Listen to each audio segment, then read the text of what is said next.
मध्य प्रदेश विधानसभा चुनाव के समय पर प्रदेश में कई तरह के मुद्दों की गूंज है। इनमें से एक बड़ा मुद्दा कथावाचकों का भी।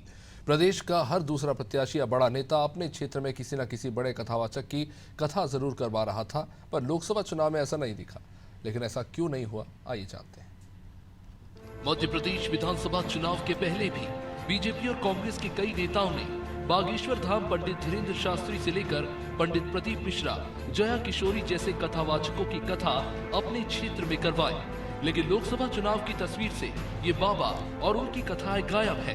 बीजेपी की तरफ से सिर्फ एक राम मंदिर का मुद्दा ही इस वक्त सियासत में बना हुआ है। हालांकि बीजेपी का तर्क है कि पार्टी ने हमेशा ही सनातन और धर्म को महत्व दिया है। सनातन गुरुओं के संदेश को जो समाज में संस्कार, संस्कृति, नैतिकता का उत्थान करते हैं, उनको हमेशा आदर देती है।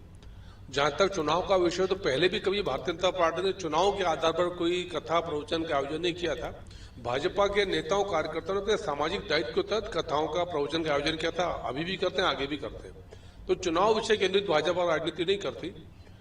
धर्म समाज की रीढ़ है और धर्म के उत्थान में एक सामाजिक कार्यकर्ता के नाते भाजपा कार्यकर्ता के जो दायित्व उसका हम निर्वहन करते हैं। लेकिन कांग्रेस तुष्टिकरण वाली पार्टी है, तो कांग्रेस की वही में कांग्रेस जाने, हम तो सबका। वही कांग्रेस का कहना है कि बाबाओं की कथा बेहद महंगी रहती है। कथाओं का सियासत में कोई फायदा नहीं मिलता। ऐसे में कथा कराने की जरूरत अब नहीं रही। पढ़ रही बाबाओं की कथा, एक कथा में 2 करोड़ रुपए लगते हैं और जिन लोगों ने कथा कराई उन्हें कुछ खास फायदा नहीं हुआ और पैसे अलग चले गए। इसलिए अब जो है इतनी महंगी कथा कराने की क्षमता नहीं लगी लोगों में। इधर राजनीतिक विश्लेषकों की माने तो लोकसभा का चुनाव पूरी तरह से पीएम नरेंद्र मोदी के चेहरे पर ही लड़ा जा रहा है। बाकी के मुद्दों पर इतना ध्यान दिया ही नहीं जा रहा। शायद यही वजह है कि मध्य प्रदेश में भी जहां विधानसभा चुनाव में धर्म और सनातन का मुद्दा हावी रहा था, वहीं लोकसभा चुनाव में मोदी फैक्टर ज्यादा भारी दिख रहा है। देखिए, विधानसभा चुनाव लोकसभा चुनाव में बड़ा फर्क है। विधानसभा चुनाव में ज्यादा कैंडिडेट होते हैं, ज्यादा दल चुनाव लड़ते हैं, ज्यादा सघन प्रचार होता है, ज्यादा कंपटीशन होता है। एक लोकसभा क्षेत्र में 8 विधानसभा सीटें आती हैं, उतनी तादाद में कैंडिडेट ज्यादा होते हैं। स्थानीय जैसे चुनाव होते हैं, लोकसभा का राष्ट्रीय चुनाव है।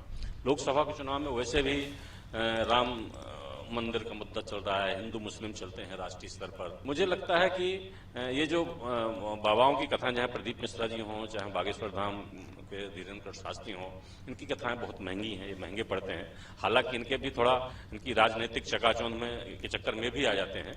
राजनेता लोग बुलाते हैं तो हो सकता है कम पैसे भी लेते हों।